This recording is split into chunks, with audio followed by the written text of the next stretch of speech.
Nagwagi sa unang Paragala Media Awards ang ilang programa at personalidad ng GMA News and Public Affairs. Pinili sila ng libu-libong estudyante at guro mula sa iba't ibang universidad sa buong Central Luzon. Nakatutok si Tricia Safra.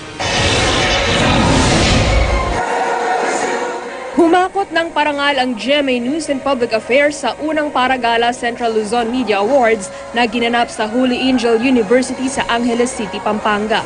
Mahigit 20,000 mga estudyante at guro mula sa iba't ibang universidad sa Central Luzon ang bumoto. Nakuha ng investigador ang Best Investigative Program. Best Magazine Show naman ang Kapuso Mo Jessica Soho, habang Best Magazine Show Host at Best Female Media News Presenter si GMA First Vice President for News Programs Jessica Soho. Tapos puso po ang ating pasasalamat sa mga estudyante at mga guro mula sa iba't ibang kolehiyo at universidad ng Central Luzon. Maraming salamat po sa pagkilalang pinagkaloob ninyo sa inyong lingkod. Makakaasa po kayong magsisilbing inspirasyon para lalo pa namin pagutihin ang paghahatid ng mga ulumang pagbabalita at ng serbisyong totoo. Best Morning Show ang unang hirit, Best Documentary Program ang Eyewitness at Best News Program ang 24 Oras. Tinanghal namang Best Morning Show host si Arnold Clavio, Best Male Media News Presenter si Mike Enriquez.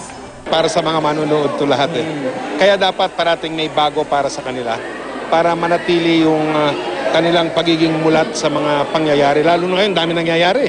Kailangan alam to ng taong bayan lahat. This is really an honor and special award dahil Central Luzon and nakakagulat na bigyan ng karangalan not only yung show, pati ako as kagising nila sa umaga. So salamat, maraming salamat at nakaka-inspired gumising ngayon. Itong mga gantong awards galing sa mga estudyante lalo, they push us forward to do better para mapatunayan sa kanila na tama yung pinili nila. Kinilala naman si Miss Eugene Domingo ng Celebrity Bluff bilang Best Game Show host. Bubblegang naman ang tinanghal na Best Gag Show. Tricia Zafra, Nakatutok, 24 Oras.